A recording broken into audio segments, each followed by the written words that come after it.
genre.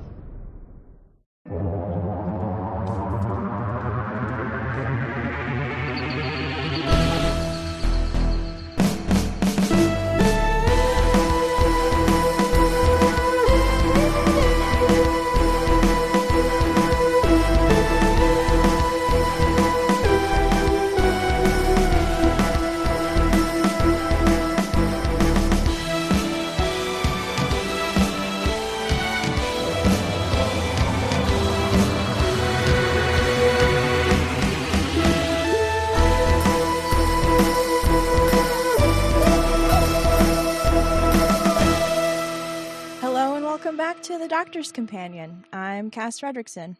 I'm Nick Jimenez. And I'm Scott Corelli. And today on the show, we'll be talking about Wish World, the 7th episode of Season 2 of Doctor Who. Mm-hmm. That's right. Part 1 of the finale, kind of, depending on, right, how you look at these. Next week's The Reality War. Mm-hmm. Just a heads up, I'm going to sound different this week because we're recording this over in America over Memorial Day weekend, and I am out of town. I'm at a lake house, so He's yeah, on holiday, as they would say on Doctor Who. Exactly. So I'm just recording this with earbuds. So apologies, everyone, for the lack of quality on my end. But better this than not getting an episode, right? I hope. If anyone says otherwise, I'm ignoring you. I think that's what RTD said on Doctor Who Unleashed this week. Hey, it's better than not getting one, right? Yeah. Yeah. And I guess we should note that I guess the ratings, it was I saw Deadline was actually reporting how bad the ratings are now. Oh no. Yeah, so there's legit there's some legit worry now at this juncture, unfortunately. No. Yeah. I read this quote from BBC that they're going to their plan is to keep making the show regardless of what ends up happening with the Disney deal, but I am I was watching this episode sort of with that in the back of my mind of this is probably the beginning of the end of the Disney era or whatever we end up looking back at this as. Mm-hmm. Yeah. We have a spin-off with Disney money, which to this day, I don't understand why they created that spin-off. The pact between fish and God or whatever. Yes, whatever it is. Yeah. Yeah.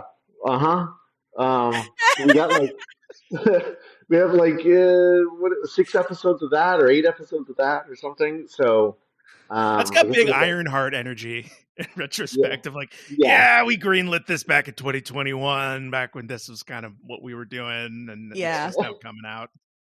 Yeah. Well. So what did we think of Wish World? Cass, let's start with you. I would just like to say on record that I fucking called it. Mm-hmm. On record, literally. I'm surprised that they're doing Omega or whatever. And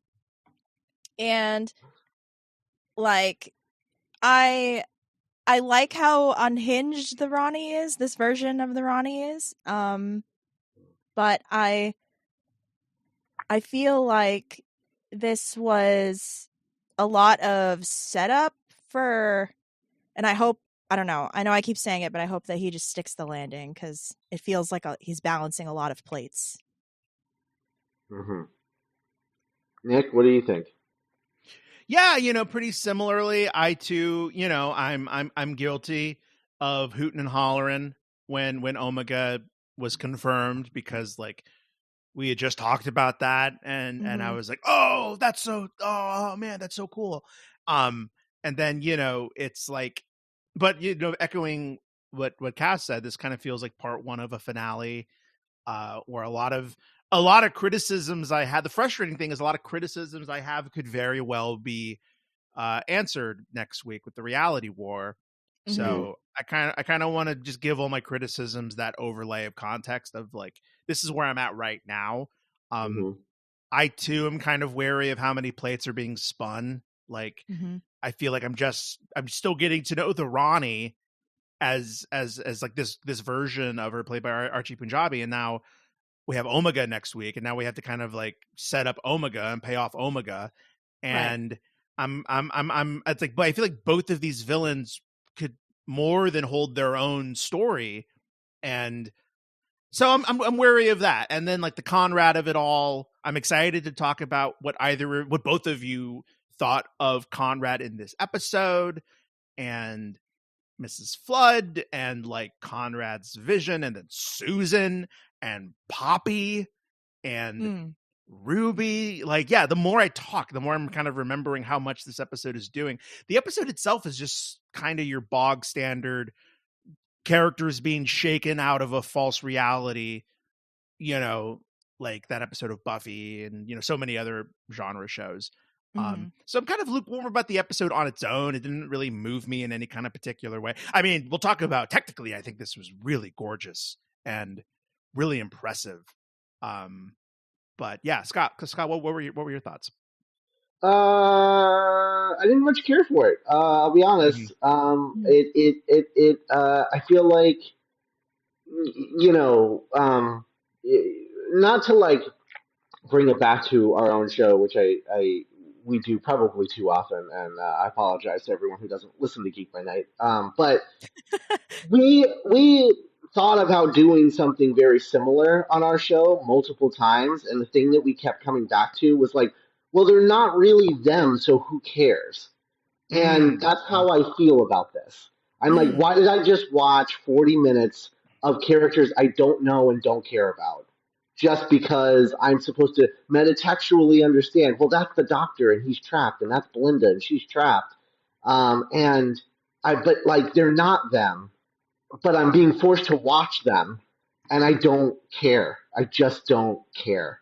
Mm. And that's kind of how I feel about this. It's like, why did we just waste 40 minutes of this 90-minute finale on feeling so we're like supposed to feel bad for these characters that I don't really give a shit about because they're not the characters I've been watching up to this point. And I know that I'm supposed to recognize that they are those characters, quote unquote, but like it just doesn't work that way emotionally for me.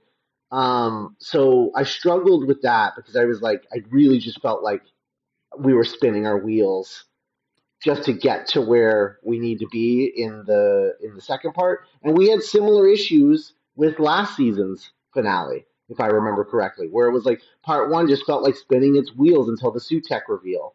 And Mm. now this one just felt like spinning its wheels until the Omega reveal.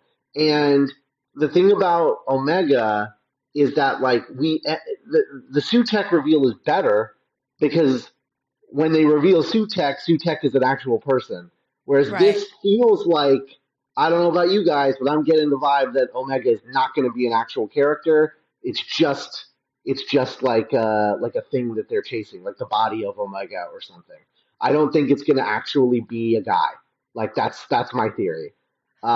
Is that it's basically a MacGuffin. Um, Um, but I don't know. isn't there like a really old fan theory that Omega is actually the Doctor?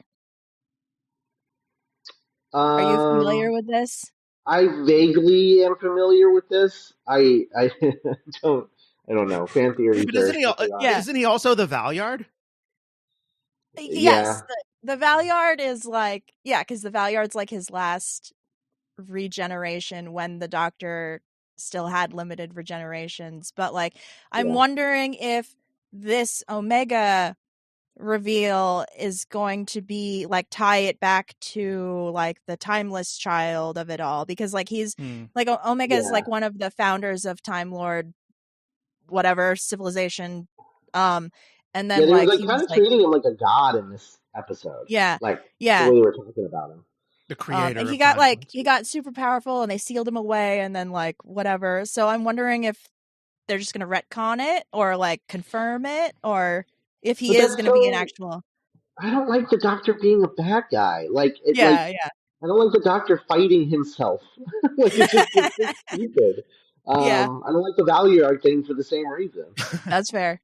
Yeah. I'm the only thing that would be if Omega ends up being kind of just like a Sauron / Ark of the Covenant kind of thing. Like, Mm-hmm. I get why that's a bummer and why that's kind of a cop out, but I guess the thought that I had listening to you, Scott, was like, oh well, I guess the positive side of that could be it keeps the Ronnie centered as like the villain. Yeah. Yeah. The way that like Yeah. Belloc is the villain of Raiders, not like the Ark of the Covenant, but Right. but again, And we'll I see. and We'll see if they stick I, with it. and I completely agree with that. Like when I say I think he's just going to be a MacGuffin, that's not really a criticism. In fact, it's like, yeah, A that prediction. feels better. Like, yeah, that's Okay. good. Yeah, that feels better. Like that feels like less plates that way. Yeah. But I do think that there's obviously we're going to deal with uh the Susan of it all. That's definitely going to be a thing that's going to happen, right? I mean, it would be wild if this is just a setup for like later seasons with Yeah. Susan. Like, not for nothing, but like Carol Ann Ford is so old. How old is she? She's so old that I would worry, especially if they're taking an extended hiatus. I would worry that she would pass before we would get to like pay off whatever this is. So I would Right. hope that RTD is smart enough not to set something up that he's not going to pay off right away. So, um, but yeah, somebody said on the Discord, I forget who it was, but somebody I think it was mentioned like, Norman. was it Norman about the possibility that Poppy is like because she's like untechnically his daughter and like Yeah. yeah, I don't love that, but I could see it happening. I could definitely see it We were arguing about it a couple days ago. He was like, "Oh, but like timey-wimey," and I'm like, "No, I hate that. Thank you." And Norman also pointed out on the Discord the book. I love how the Doctor Who books look like the UK first editions of the Harry Potter books from back in the day. I thought that was really happening. cute, but also loaded, which we'll unpack. But the author name is apparently I. M. Foreman. Yeah. Mm-hmm. So Yeah. Susan Foreman, we'll see. Yep. So maybe So she's the author of the books. That's good. I don't follow RTD on Insta. Do we get? Was it kind of soft confirmed? Can we assume that Omega is the third of the unholy trinity that we were talking about last week? Yeah, I think so. Based on his teasing about it last week, he was talking about like, yeah, there's still one more person to be revealed.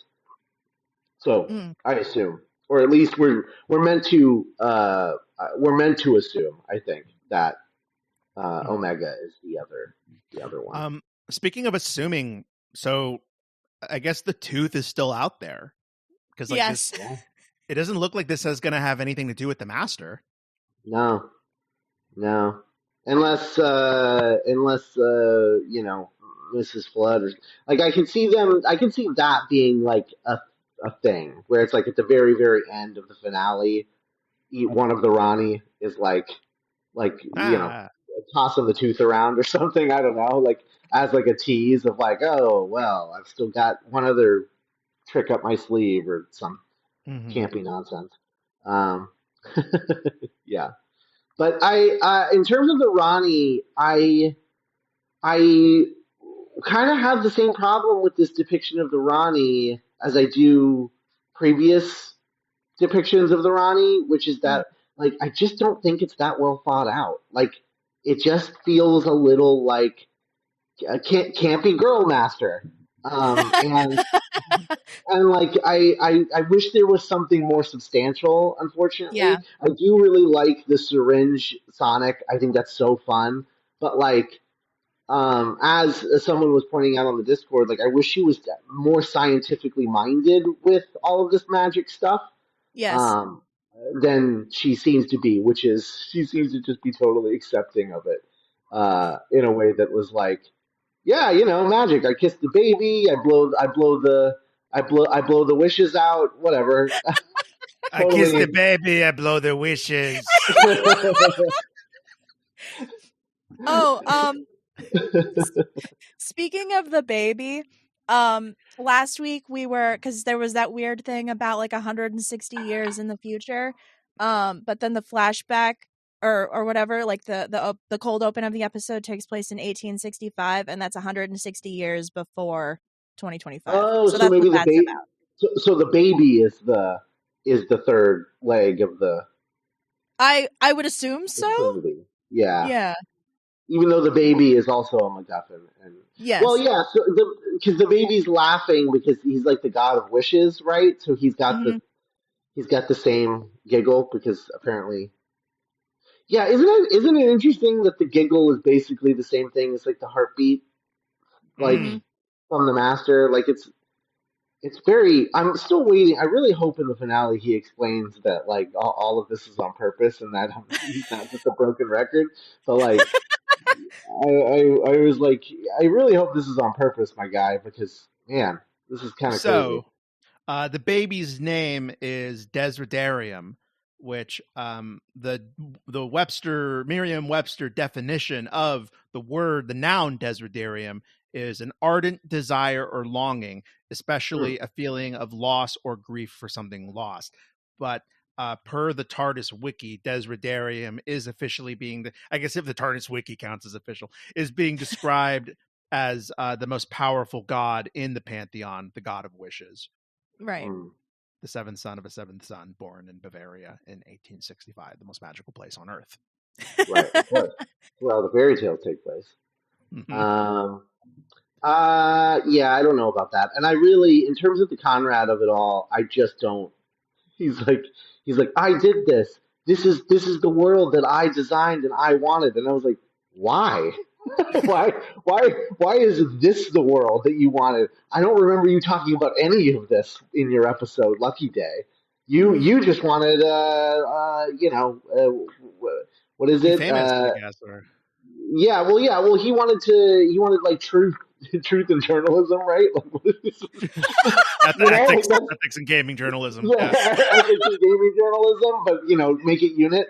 I mean, Oh my god. that's basically what he wanted. So it's weird that like now he's like, yeah, I'm turning unit into an insurance company, and I'm going to make everybody work there, and R I don't understand. RTD and Doctor Who Unleashed, and I can't cast. I would love to hear your thoughts on what do you think of Wish World as a concept. Hmm. Uh-huh. But I was able to watch Doctor Who Unleashed this week, and RTD described what Conrad is doing is like, okay, he came from kind of a broken home with his sort of his abusive like background with his parents and kind of like his fractured view of his fractured relationship with his parents. So he imagines everything being kind of like simple and like with like nuclear families, but he was like also RTD was like it is kind of meant to be it's easier for him because like he has to talk about Mrs. Flood with Mrs. Flood about how he if he breaks his concentration it like floods in South Africa or something. So it's like Right.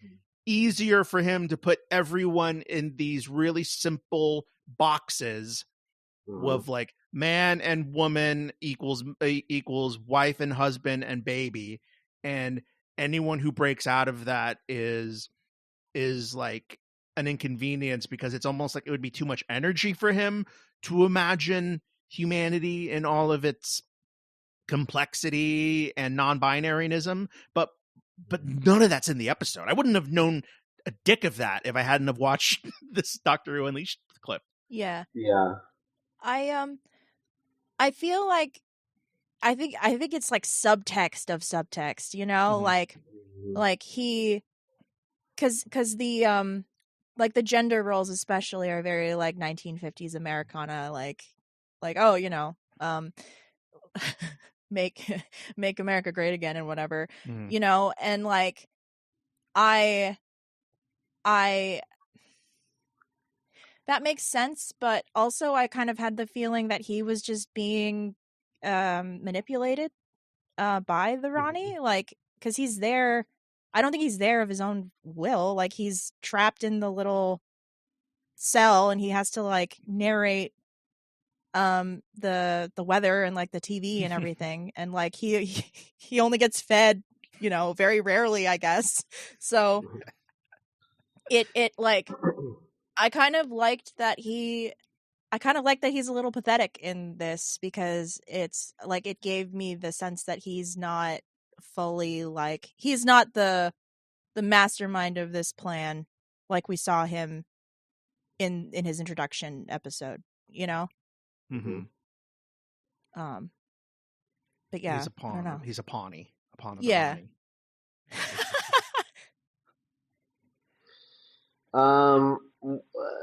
Ronnie. Why do you think? Because there's never an explanation as far as I can tell. But like, why do you guys think Ruby is self-aware? It seems like they made the explanation with all the people with disabilities, but like with her, like I don't know what makes her so special that she's not like. Why is she more special than Belinda? Is it just because she remembers Conrad being a dick? And like, why doesn't anyone else remember him being a dick? Like, I feel like, um, Um I feel like Lethbridge Stewart is probably just as like, yeah. just as like bothered by him.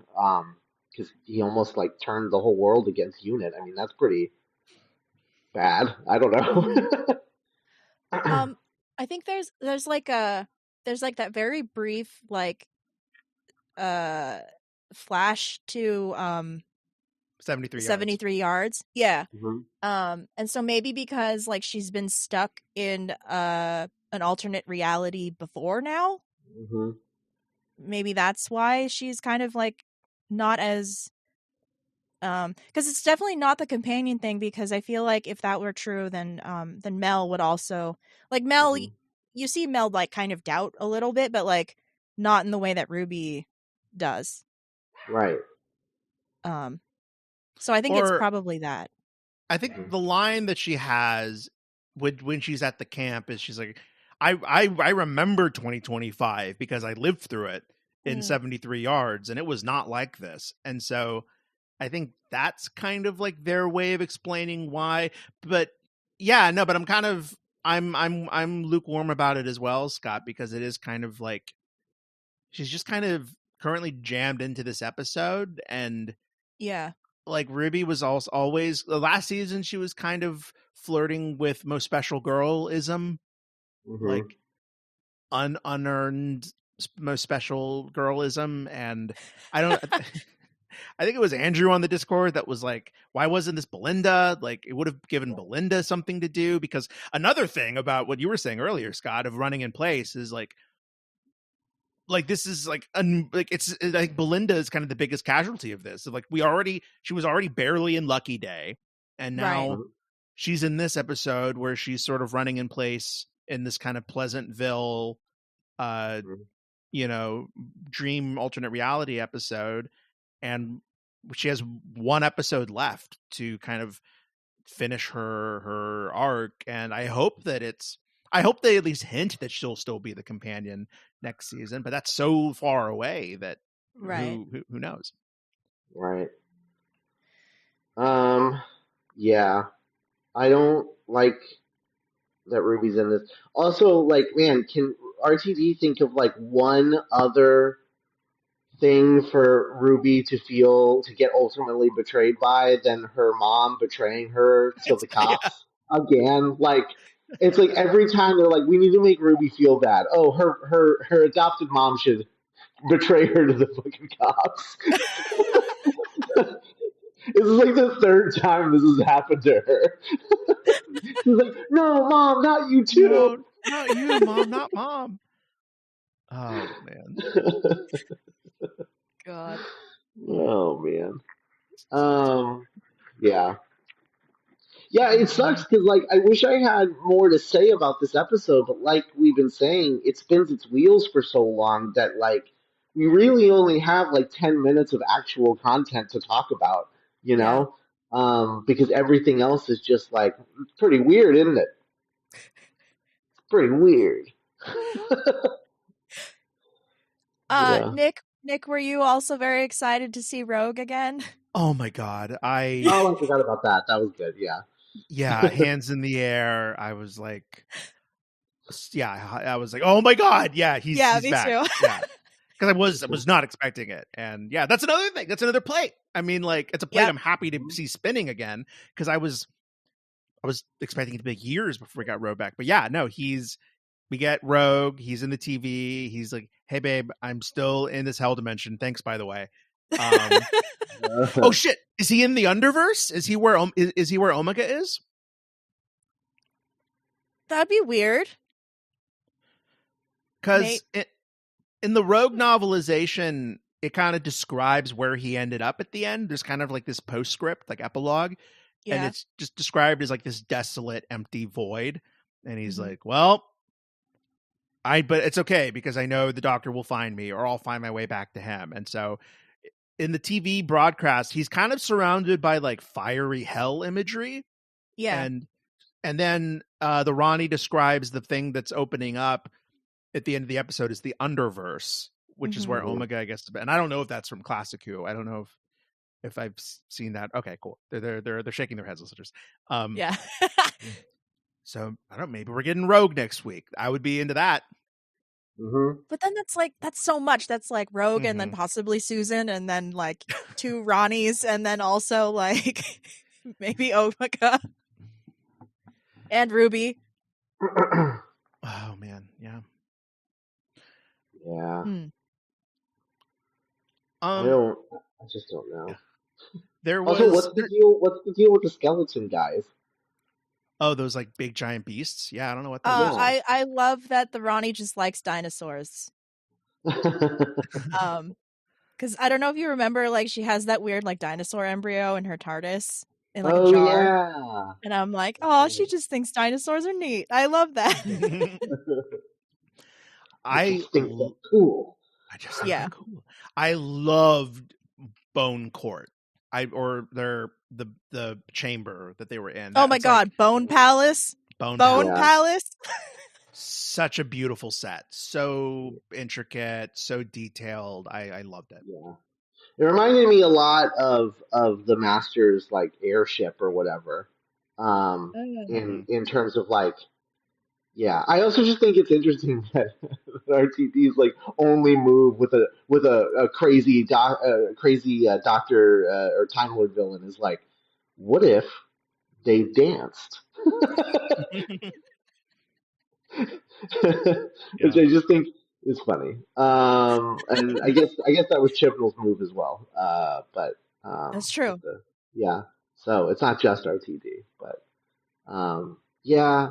That's why I think I was so confused by the way the Ronnie was being depicted, and it's more like on the page. It's nothing against Archie, who I think did as good a job as she could with what she had. But I just think about like how well written, even if you don't like the John Sim Master, how well written the John Sim Master was, in terms of like you get everything that's going on, you understand how insane he is, and also he has like really like good conversations with the Doctor, and this just kind of felt like the Ronnie.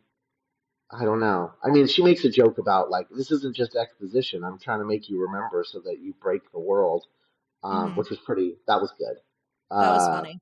That was pretty funny. But I've never heard exposition used as like I don't know what do you call that? Like weaponizing it. Yeah, weaponizing exposition. Yeah, yeah, that was good. That was good. Title. But yeah, I think that's why I was frustrated with her just in general, because I was like, I want to know like what her fundamental deal is, and I don't know what her fundamental deal is, based on what we got in that episode. It's just kind of mysterious. Yeah, because I thought that like before she name drops Omega, I figured that like, oh, she's trying to like break reality so she can bring Gallifrey back. Like that would make sense. And I know the Master's done that before, but like I don't know. It's did Missy dance too? I feel like she like twirled around kind of yeah. with her little umbrella or whatever, I think. Yeah. Kat, have either of you seen the preview to Reality War? Yeah. No, I didn't watch it. I saw a clip on Instagram. That Cass, would you like me to tell you what the clip on Instagram said? Yeah, go for it. Apparently that is the Ronnie's plan. Is she's using this to bring. She's gonna make a new Gallifrey out of whatever's. Yeah. I watched this show too much.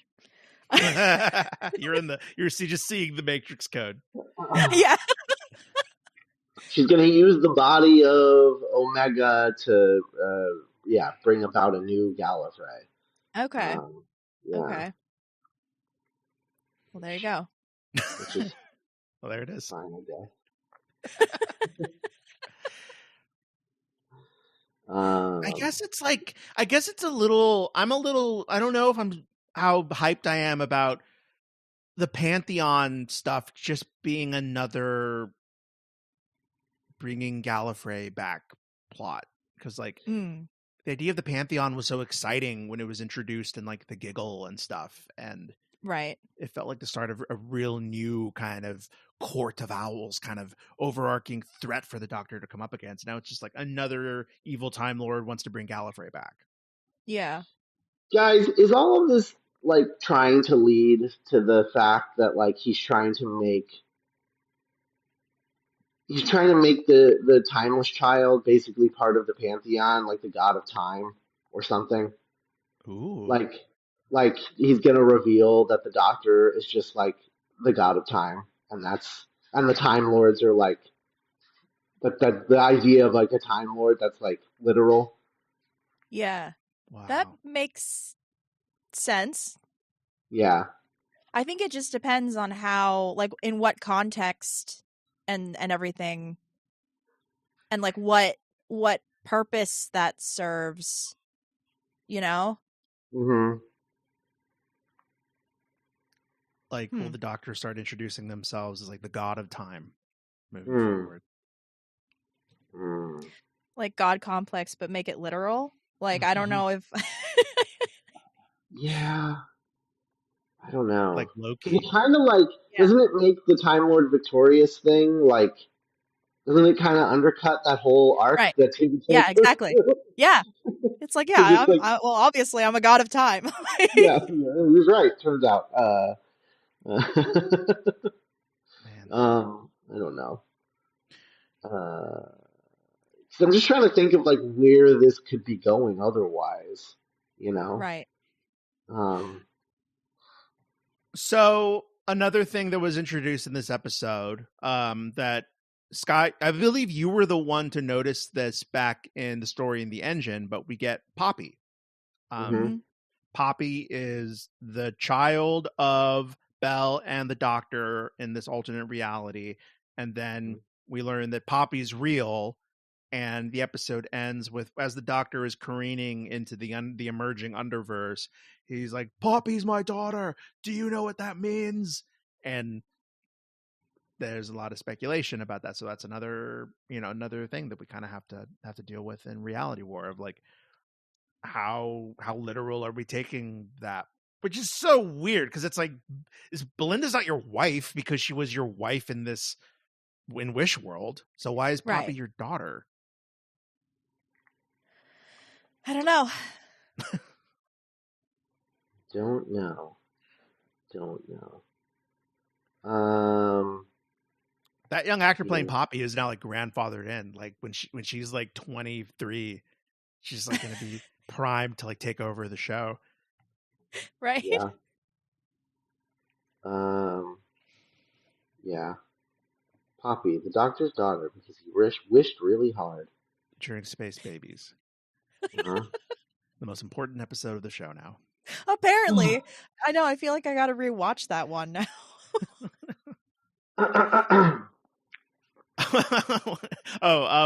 When they cut to Unit, and it was like, it had become like an insurance company or something. I really wanted to see the Unit robot in like a suit and a little bowler hat. That's good. Like the other thing that they kind of like wasted time on too was like the weird like crush that the guy had and she had on, like they had on each other in the office. I don't know what that guy's name. the guy had a crush on Kate, and then the doctor was like, "Oh no, you're beautiful," and he was like, "Boys can't think boys are beautiful. Doubt, doubt. We That got to was doubt." so uncomfortable. Yeah, it was super uncomfortable. And again, I think that I guess that was just because it would be too much energy for Conrad to like make gayness part of Wish World, so like everyone has to be in like hetero couples, but like we didn't learn enough about Conrad in Lucky Day. So I was like, is he a homophobe? Like, or does he have internalized Right. homophobia? Or like what? Yeah. Where is this Are we coming just from? supposed to assume because he's a bad guy? Yeah. All bad yeah. guys are. That's what I mean about like the subtext of the subtext, where Yeah. where with the politics of it. Mm-hmm. Right. Where like in the UK and in the US, we're sort of dealing with this sort of scourge, this rising threat of fundamentalism and conservatism and Right. and, you know, trad wives. Like wanting everything to go back the way that it was. Italics. God, can you imagine?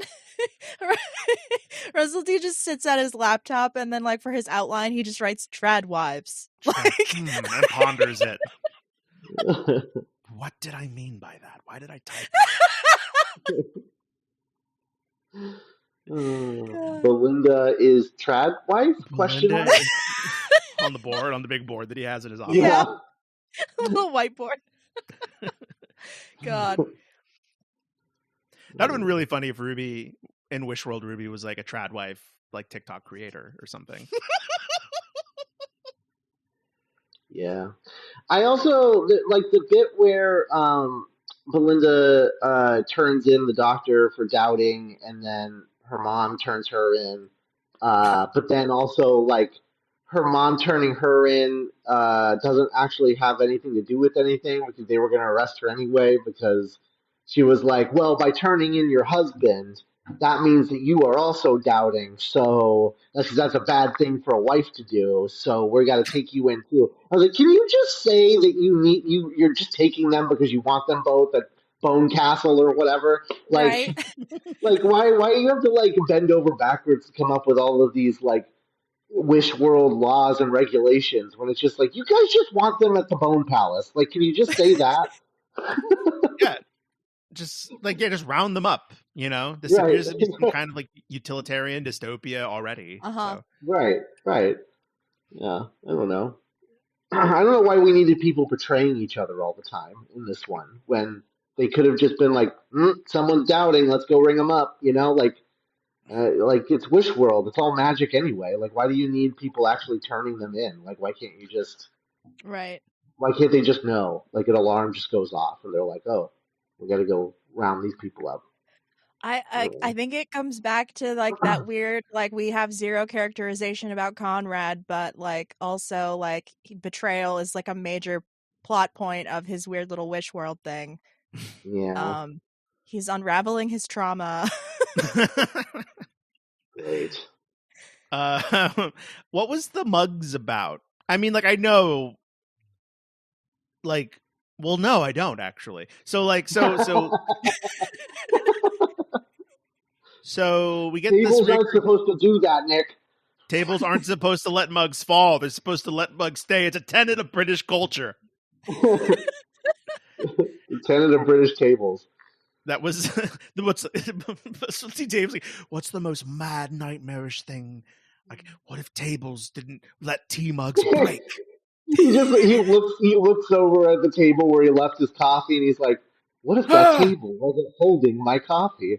What if it just let it drop? Be bedlam. And the producer's like standing in the doorway just like, Jesus, Russell, like, why did you come back? I don't know. Yeah, You didn't have any ideas. It's like that Stephen King gag in Family Guy, yeah. like, ooh, a desk lamp, ooh. I don't know. I don't know why it's just mugs. Like everybody has like thousands of mugs in their house. I don't understand. Is that like a trope? I feel like that's a trope when like something terrible happens and then you just hear like glass shattering and someone dropped a mug. Mm. Sure, or a glass or or a plate glass. or Yeah. whatever. I feel like that's like a Naked Gun or a Scary Movie joke, or like there's some kind of comedy where just like every time someone throws something, you hear like the same shatter effect. Yeah. Yeah. Um, well, because then the Ronnie at the end is like, oh, the doubting isn't a bug, it's the thing. It's the thing that's causing. I wanted everyone to start doubting because that's Right. making the underverse appear. Hmm. Right. So So she had Conrad build Wish World just to break it, like on Yes. purpose. Like she wanted a shitty world to break. And she was like, Yes. I know a fucking piece of shit that'll be perfect for this. like wouldn't it be easier to just keep having Conrad doing what he was doing of like making everyone doubt everything about our current world instead of like creating a whole other. Yeah. Because it's also Do you like, in a think? weird way, she's like giving him a piece of his own medicine, sort of, because a taste of his own medicine, because Mhm. he was making people doubt, and now he doesn't want anyone to doubt, but now they're doubting, and it's breaking his world that he made. Yeah. So it's like a weird like taste of your own medicine, but there's no reference to that whatsoever. So it's Right. like it's kind of weird. Oh, is the next episode Conrad being like, "No, you're destroying my world," and that's what the reality war is? Is he's like He fighting rebels. Irani? Like he rebels in a way? Yeah. Cass has to take a drink for that one. I don't know. I don't know. That seems really weird and Yeah, like very flimsy. yeah. Because like he was all over propaganda, and the propaganda was very like, don't wonder, wondering is dreaming is bad, Right. but it just Hmm. felt so like Apple commercial level. like like why would this be his, because he wasn't a fucking Nazi in Lucky Day. He was like kind of an obnoxious. I read him as like a like kind of a guy, kind of like Jude Law in Contagion, where he's like a guy pretending to be a radical truth-telling anarchist, but really he was just trying to stuff his own coffers and make himself famous or get Hmm. rich or something. He didn't actually have any kind of agenda or doctrine or manifesto, at least that we saw in Lucky Day, Hmm. that shitty Right. episode that none of us liked. Right. I'm Yeah. just wondering if it's like, well, we made him cartoonishly evil without actually giving him like a political agenda. Like he's super narcissistic and like a chronic liar, but like also he hates gay people, I guess, and like women. So like, yeah, I don't know. I as much as I like hated Lucky Day, like I feel like we needed way more context for this guy for all of this to play out in the way that he like Russell T is like envisioning, I think. Hmm. Yeah. Because like the Harry Potter thing feels so pointed. Like Mm, it looks just like the old Harry Potter books from the UK, and like yeah. I Am Foreman and J.K. Rowling. I mean, I don't live in the UK, so I don't know what like coffee shop conversations about her are like over there, and if it's different than the way she's talked about here. But like, my understanding is it's kind of her brain has just been kind of warped into this, like she's masking transphobia with like, well, no, I'm actually protecting women, like real Right. women are under attack from this menace of transness, and no one is defending women, and only I have the bravery to defend Yeah. real women and keep real women safe. And so Me it's and my like, cigar and my yacht. yeah, Right. yeah. What an asshole. Yeah, no, what a prick. But so it's like, Uh, I don't know. Like I'm trying to like piece it all together somehow, and I don't think it's. Yeah. yeah. I just don't think it's been that thought out. Okay, Cass, what are your thoughts? I honestly didn't even pick up the fact that like it looked like a Harry Potter cover. Like Okay, I Mm. don't know, like subconsciously maybe, but like I don't know. Yeah, like it's so pointed. Like women are good little girls, and then they're good little wives, and then they're Mm-hmm. good little mothers. Like that's like text. And like the fact that like I don't know, and then I think that somehow ties into the fact that like the villain of this episode is a very powerful, capable woman, like a time lady. Mm-hmm. So like I don't really know how it all fits together. Because like we didn't get that sense that was Conrad's view of women in Lucky Day. He didn't really seem that chauvinistic. He just seemed like a prick. Like Right. Yeah, exactly. Yeah. It seemed like he had a one-track mind about Unit, and that was the thing that he was super focused on. Yeah. And if that wasn't what it was, then they probably should have had all those other elements added to it. Right. But Right.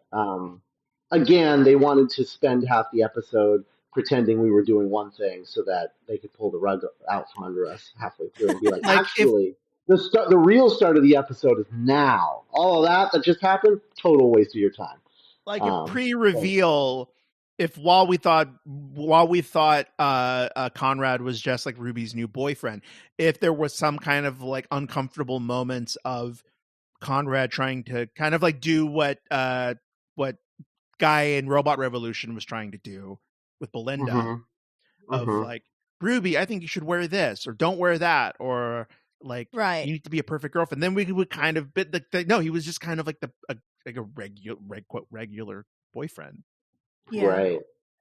I guess like the only like red flag before the reveal that I remember was like when he goes out and does the stupid thing because he's like, oh, I want to protect you or whatever. Or like, I didn't take the thing because blah, blah, blah. And it's like, okay, well, this guy's just an idiot. And he's like, he's very like his ego. He can't like push aside his ego or whatever. But like, that's not the same as like hating women, I feel. Right. Like women are most, which is also kind of a thing that we're dealing with here in America, of this kind of like these fucking like these people in Washington like that are like, oh, women are supposed to be like leaders and mothers and wives. And yeah, I just don't know. I don't know what it's just too confusing in terms of like what all of this has to do with anything. And if you're gonna do like you were talking about earlier with like the Harry Potter of it all and like the transness and all of that stuff, like if that's what you're gonna do, then why is it Ruby and not Rose as that in that role in this episode? Oh shit, that would have been so cool if Rose had been the one, because like at the camp it seemed to be made up of people who didn't fit Conrad binary, so like wouldn't that be Rose way more than Ruby? You would think, yeah, exactly. So I just don't really understand what's happening.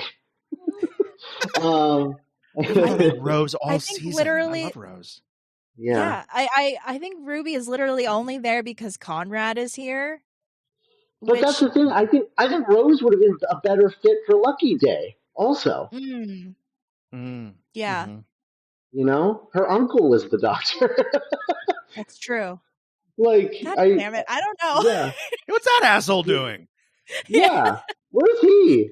Like, no, sorry, I'm retired. Wish world or not, I'm retired. Ronnie or not, can't do it. I'm retired. No, I don't have anything to do with any of this. Sorry. I don't know. Where is the TARDIS? The Ronnie is like, yeah, where's your TARDIS? But where? Yeah. Wondering? Yeah. It's like, now that you say that, I am wondering where is it? No answer. No response. Does she have one? Just reminding you that you should be wondering about this, listeners, viewers at home. Did the Ronnie have a TARDIS in the old show? Yeah. Yeah. Yeah, that's where she kept that dinosaur embryo. Yeah. Oh, have I seen because in the Doctor Who Unleashed, they were like, the Ronnie was in this episode. She was in the Sixth Doctor's first episode, and I was like, Yeah. wait, I should have seen that. Yeah, you have. You've seen The both I have Ronnie seen episodes. that. yeah, Okay, the Yeah. Seventh Doctor's first episode. hell Yeah, yeah. Seventh Doctor's first episode and the Sixth Doctor's like third or fourth episode, something like that. Okie Yeah. dokie. I Yeah, haven't you've seen seen. both. I've seen both of those. I haven't seen any Omega episodes. Nope, you have seen one Omega God damn it. episode for the Fifth Okay. Doctor, where he's like in the catacombs. Yeah. Okay. Yeah, but you have not. We're going to be watching that in the next season of Long Way Around, which is the Three Doctors. That's his introduction story. Yeah. So it'll be cool actually to watch that after seeing how Whatever they this is. portray him here, whether Depending. it's like as a corpse or whatever it is. A sarcophagus. Yeah. I like saying Yeah. Omega because it feels like a character name. That's the fair. only reason. Yeah. I'm gonna say Omega because I'm stubborn. Sure. That's it.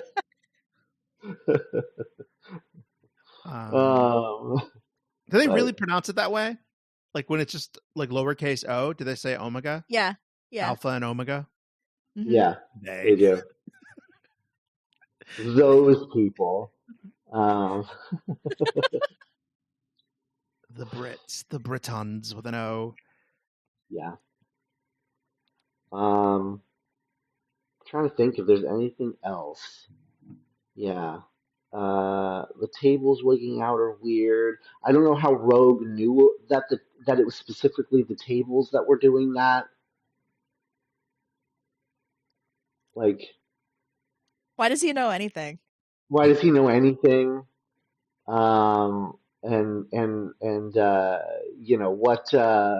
What play was he in the middle of doing that they just like pulled him into a green screen with a costume? Be like, hey, can you say these things with this camera? I don't even okay, I don't know. I don't even care that it makes no sense for him to be here because I was so excited to see him that I almost threw my phone Yeah. at the TV. Yeah. No, I was excited to see him too. I hope it leads to him being like the companion next season or something. Oh man, that'd be good. That would be good. Him and what's her face? The hotel lady. Just have the Ooh. pair of them. Oh, that would be a great trio. Yeah. Because you got to have at least one who doesn't know what's going on at any time. So it can't just be him and Rogue because they know the universe too well. But having the combination of them would be, I think, a lot of fun. But yeah, Yasmin Finney. She's in a movie called Life Hack. I don't know if that's getting an American release, and then I guess she's still on Heartstopper, and that's getting its like finale movie next year.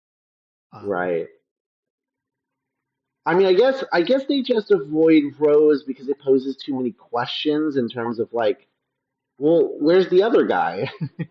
Right. Because she lives with him basically, right? Like, does he have a job now? Like, what's going on? It would be so fucking sad if he works at a Tesco's actually. Like, yeah, that's exactly where my mind went to. It was immediately. I was like, hey, he's probably working at a petrol station. Oh, does he like it? No, he really doesn't. No, he He's hates not it. in a good place. God. It is that store is not bigger on the inside. He is not into it. The other day, I caught him filming a plastic bag, just blowing in the wind outside. He's a broken man. What was I made for? He says. So we get a little. So the bi-generation of Mrs. Flood and the Ronnie. Oh yeah. We get some kind of like tension when Mrs. Flood is like, in a way you came from my loins, and the Ronnie's like, that's disgusting. Don't ever say that again. She's right. She's right. She's right. That was so funny. Yeah, I like how kind of like resentful she is. Mrs. Flood is. especially when she's like making the sandwich. So we'll see if that pays off at any point. But Yeah, Yeah. a reality war. I mean, a war requires some sort of conflict, or requires some sort of division. Yeah. I do love the campiness. There is something so camp about Mrs. Flood having to play like B status, and like her being like the kind of meowth to the Ronnie. Like it's It could be, yeah, the reality war could be like Mrs. Flood Ronnie like using Conrad to go against Archie Ronnie. Like mm, and like that's the battle, because I mean, he doesn't even really know Archie Ronnie. It doesn't seem like he really only interacts with Mrs. Flood. So War of the right. Ronnie. yeah, so maybe it's like it is a Ronnie versus Ronnie thing, but like using Conrad as like the weapon, because he's got his books he can read Hmm. and His his little wishes books. to make. Yeah, he can make his little wishes off the baby's forehead. And what of the It's also baby? It's also funny, the idea. I just want to say this because I just thought of this, but like the fact that you have to kiss the baby to like make the wish world happen is like very like political coded. Like the idea of like kissing babies. Oh Uh-huh. yeah. Yeah, which I think that's kind of interesting. But yeah, what of the baby, Nick? So he's still a baby, Uh huh. and it's been 200 years. Is that because of the Ronnie time traveling straight to 2025, or is the baby just a forever baby because he's the god of wishes? Is he like Baby New Year, where he's like just a baby forever? I thought I Baby New don't Year ages into the old No, you're man by right. the end of the year. Yeah, I Okay. think you're right. But like, did they say that the Ronnie? You're right, Scott. Did they? Was there a line that I missed of the Ronnie? Did the Ronnie go straight from Bavaria 1865 to 2025, or did she? Has the baby? Did the baby go through those 200 years manually? I don't know. I think uh, there's that weird conversation with Mrs. Flood and Conrad where they're looking at the baby and it's like, oh, he never cries. Like all he does is laugh, and then like she says that he's terrifying. So like to me that seems to imply that he's kind of a forever baby, but Mm. I don't know. There's like not enough concrete evidence, I guess, to go either way. Well, no, 'cause she had. I just assume that you're supposed to assume that she time traveled, because how did if the assumption is that she doesn't have a TARDIS, then how did she get there to begin with? Right. Yeah. Because she was made in what year was the intergalactic song contest? Like Oh she yeah, was. Oh, the year 29 something. yeah. Yeah, so she clearly has a TARDIS that she used to go back to Bavaria to get the baby, and then came back to 2025. I think we're just supposed to assume all of that, but yeah, Do we think Bone Palace is her TARDIS? Mm. I don't think so. I don't think she'd let Ooh, No? that many people into her TARDIS. yeah. Her I don't TARDIS know. listeners is like a pink pyramid. Mm, Bless. right. Oh, I like it. Yeah. I don't know. We'll see. You think she'll get away at the end of this, or do you think he's gonna like fake kill her off or whatever, like he likes to do? Ugh. I don't know. I hope she Yeah, gets away. I hope so too. It would feel like Uh, such a waste of like just to kill her off, or banish her to the underverse or whatever, because then it's like, well, then we, Yeah. we we had like what 20 minutes with her, Right. right. like Yeah. I mean, he did the same thing with the Master when he brought the Master back hmm. originally. But what a 20 So, minutes it was. um mm, there was a cute bit of on Doctor Who Unleashed where they're interviewing Arthur Punjabi about like, how did you get the role? And they're like, oh, like they just asked like, would you be interested in Doctor Who? And she was like, oh, like what role? And they're like, the Ronnie. And they're like, oh my god, well that would be incredible, because like, Ronnie means queen, and her husband's name is Raj, and so that would just be like a fun. Oh, that's cute. Yeah. Yeah, that's cool. All right. Well, I guess we'll find out what happens with the reality war, huh? Yeah. Mhm. Any last minute predictions you want to? You're on a roll. Right, I don't know. Well, apparently I already called the Time Lord thing, so I don't know. We'll see, I guess. Yeah. Is there any element, any piece on the board that you guys think we are not dealing with at all in the next episode? I am now no longer expecting tooth stuff to be resolved. Yeah, I agree with that. I think our Conrad being the master thing is kind of blown up because that's bonkers. Yeah. Try and fit him in too. Right.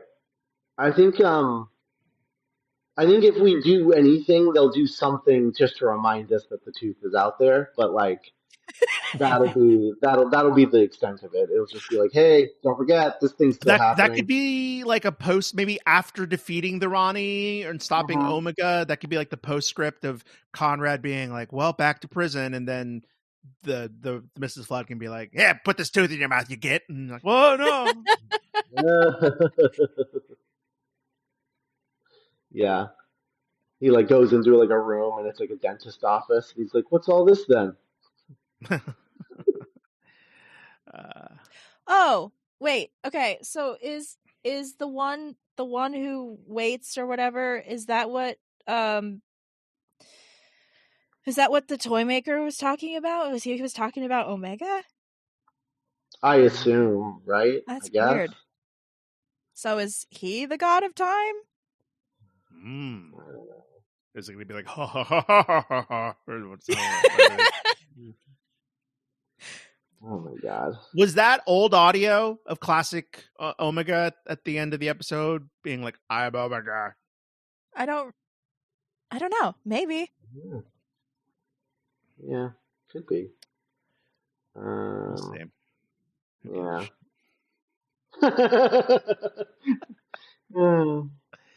All right. Well, more next week.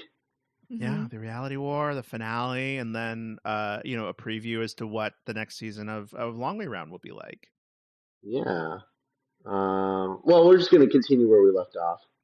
Okay. Yeah. So we had to stop like mid-season, but right. Yeah. So we'll just continue from where we left off with that. Just the following week. But yeah, we'll talk to you next week with the reality war. Let's hope he sticks the landing. Bye, everybody. Bye, everybody. Bye.